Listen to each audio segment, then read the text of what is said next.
guys! Conforme eu prometi, hoje eu vou fazer um vídeo explicando quando que a gente usa a preposição to em inglês.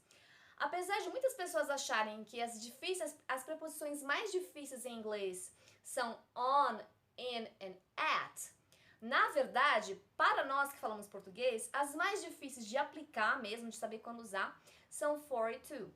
Então, hoje eu vou explicar para vocês quando que vocês usam a preposição to, tá bom? Então, acompanhe comigo. Pessoal, seguinte, para o vídeo não ficar muito longo, eu vou fazer 2 vídeos explicando quando nós usamos a preposição to, tá?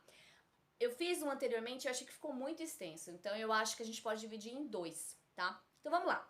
Pega o seu caderno, a sua caneta, seu lápis e comece agora a anotar as minhas dicas, tá? Então vamos lá. Quando que nós usamos a preposição to? A primeira situação é para falar sobre destination, ou seja, destino.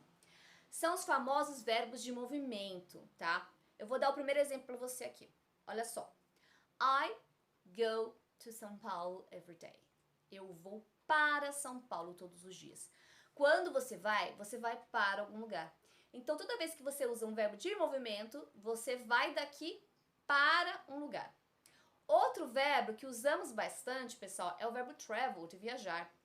I travel to the beach when I'm on vacation. Eu viajo para a praia quando eu estou de férias, porque quem viaja, viaja para algum lugar.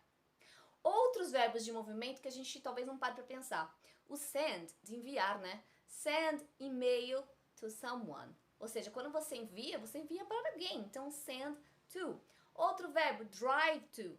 Então, toda vez que eu estiver falando de movimentação daqui para algum lugar, mesmo que seja um lugar abstrato, no caso de e-mail, a gente vai usar to e não for. A outra situação é para falar sobre período de tempo. Então, olha lá. I work from Monday to Friday. Então, eu trabalho from Monday to Friday. Ou seja, de segunda a sexta. O mais importante não é você ficar traduzindo, mas você entender que eu tô falando aqui de período, tá? É o período de segunda a sexta. Então, isso to aí tá querendo dizer que é o quê? Desse até esse, tá? Então, from to. Outra situação para falar de hora, né? Também pode ser I study from 7 a.m. to 1 p.m. Então, eu estudo das 7 da manhã até a 1 da tarde. Então, from to. E a terceira situação, tá? Para o vídeo não ficar muito longo, é para falar sobre preferences, sobre preferência. Como assim? Quando a gente estiver falando de coisas que a gente gosta, tá? Então vamos lá, olha lá. I prefer Vinhedo to Campinas, tá? Vinhedo é uma cidadezinha aqui, countryside of São Paulo, no interior de São Paulo, tá? E ele fica próximo a Campinas, que muitas pessoas conhecem. Então, por exemplo, eu falo assim, I prefer Vinhedo to Campinas. Então, eu não uso o than.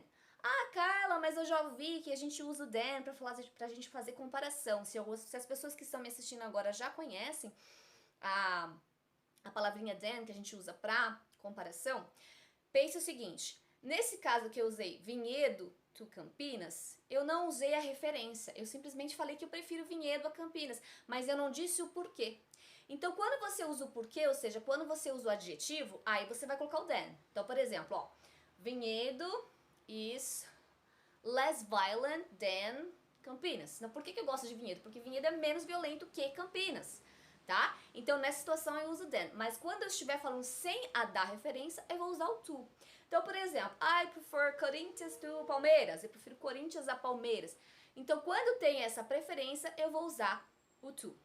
No próximo vídeo, eu vou falar de mais 2 situações em que nós usamos o to. Porque aí pode ter algumas dúvidas, então eu quero dar uma estendida nas explicações, tá bom? Me acompanhem, anotem as dúvidas. Se tiverem também alguns exemplos de cabeça, coloca aqui embaixo. Curta e é isso aí. Não erre mais. Toda vez que vocês tiverem dúvida, pensa pelo menos essas 3 situações aqui que eu acabei de explicar, para você não errar mais, tá bom? See you. Bye bye.